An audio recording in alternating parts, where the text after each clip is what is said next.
శ్రీమాత్రే నమః. ఒక భక్తురాలు అడిగారు ఏమని అంటే, వారాహి నవరాత్రులలో కానీ ప్రతి నిత్యము కానీ అమ్మవారి అనుగ్రహాన్ని పొందడానికి వారాహిదేవిది ఏదైనా మూలమంత్రము కాకుండా, మూలమంత్రము అంటే గురుముఖత ఉపదేశం ఉండాలి కాబట్టి బీజాలతో కూడింది చేయకూడదు.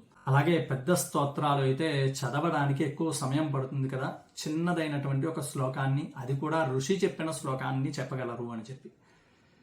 దీనికి చండీ సప్తశతిలో ఏకాదశోధ్యాయంలో ఒక శ్లోకం ఉంది, అది ఇస్తాను. అందరూ కూడా ఈ శ్లోకాన్ని చదువుకోవచ్చు.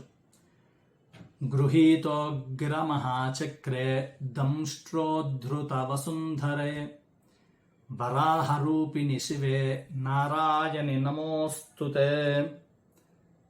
ఈ శ్లోకము అర్థం ఏమిటి అంటే, చక్రాన్ని ధరించి వరాహ రూపాన్ని పొంది భూమిని తన కోరల మీద నిలుపుకున్నటువంటి నారాయణి, నీకు నేను నమస్కారం చేస్తున్నాను. వచ్చేటువంటి వీడియోలో ప్రత్యేకించి ఈ శ్లోకము మాత్రమే ఒక వీడియో కింద చేసి పెడతాను. ఆ వీడియోని చూసి నోటికి అలవాటు చేసుకోండి. సర్వే జనా సుఖినో భవంతు.